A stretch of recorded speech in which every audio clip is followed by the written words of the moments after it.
Chapitre 90. La charité. Saint Jean, le disciple bien-aimé, nous a rapporté que Dieu est charité, et qu'il ne peut y avoir auprès de lui une créature dépourvue de charité. Qui a la charité est en Dieu, et qui ne connaît pas la charité ne connaît pas Dieu. La charité est essentielle.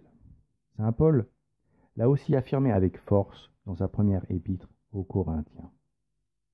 Quand je parlerai toutes les langues des hommes et le langage des anges, si je n'ai point la charité, je suis comme un airain sonnant et une cymbale retentissante.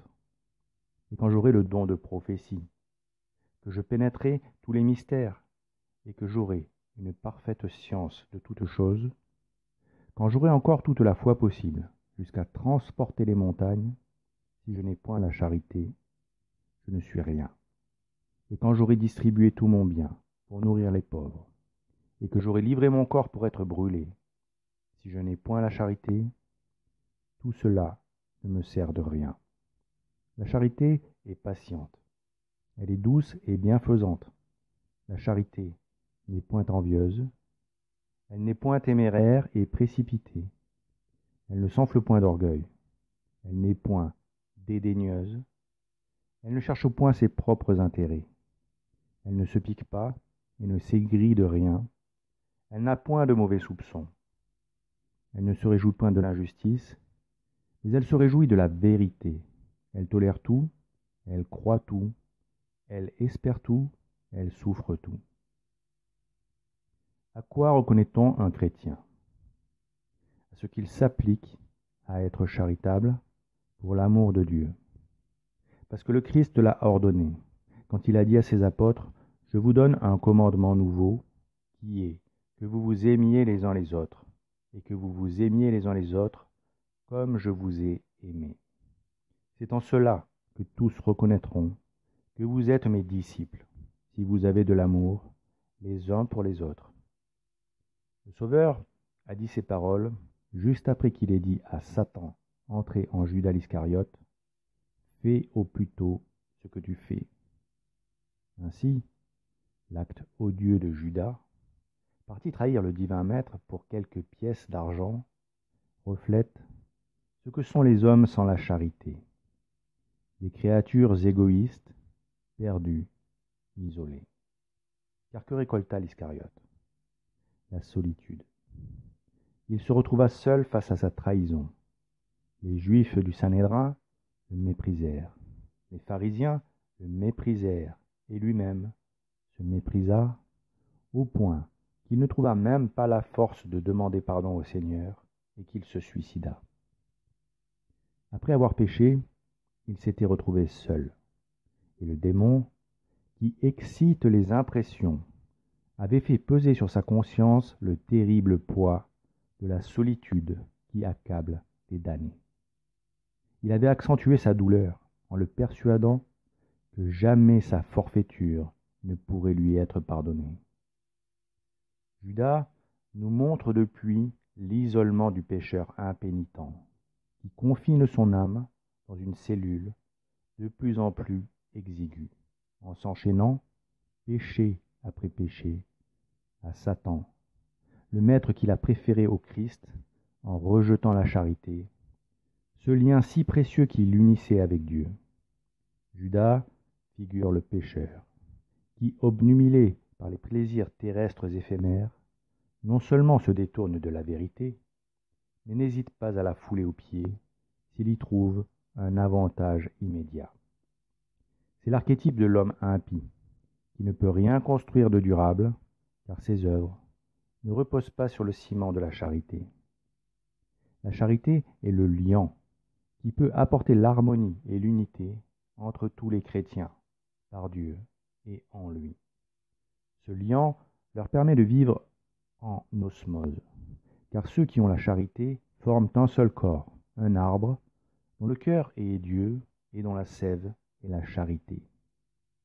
De ce cœur sacré ouvert pour la multitude des hommes, des torrents de grâce irriguent l'humanité.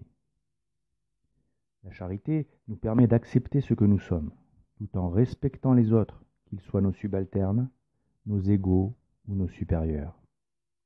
Elle nous oblige surtout à assumer notre position sociale par amour de Dieu et respect de la place qu'il nous a attribuée dans son œuvre. Ce qui ne veut pas dire que l'on doive être dépourvu d'ambition. Bien au contraire, chercher à exploiter nos dons et le potentiel dont le Créateur nous a dotés est une très bonne chose. Enfin, garante de l'équilibre social, la charité permet à chacun d'avoir sa place dans une hiérarchie voulue par Dieu, dans le respect mutuel des conditions des uns et des autres. Elle est la seule voie d'acceptation des différences. Si nous aimons Dieu et que nous nous soumettons à sa volonté, nous ne pouvons pas jalouser ou détester ce qu'il a créé, y compris le prochain, car notre prochain est une œuvre divine comme nous. Le prochain est même créé à l'image de Dieu. Gardons cela à l'esprit, comme la certitude qu'en aidant le prochain, nous exerçons la charité envers lui et accomplissons ainsi la volonté de Dieu. Au jour du jugement, à ceux qui auront pratiqué la charité, le Seigneur déclarera « J'ai eu faim, et vous m'avez donné à manger. J'ai eu soif, et vous m'avez donné à boire. J'ai eu besoin de logement, et vous m'avez logé. J'ai été nu, et vous m'avez revêtu. J'ai été malade, et vous m'avez visité. J'ai été en prison, et vous êtes venu me voir. » Il faut souvent se poser certaines questions. Que pourrions-nous offrir à Dieu qu'il n'est déjà? A-t-il besoin de nos prières? Ne sommes-nous pas plutôt ceux qui en ont besoin pour fortifier notre âme? Et comment pourrions-nous mieux montrer notre amour du Christ que par des actes de charité envers le prochain? Qu'est-ce que la foi sans les actes? Notre Seigneur Jésus-Christ nous a demandé d'aimer notre prochain comme nous-mêmes.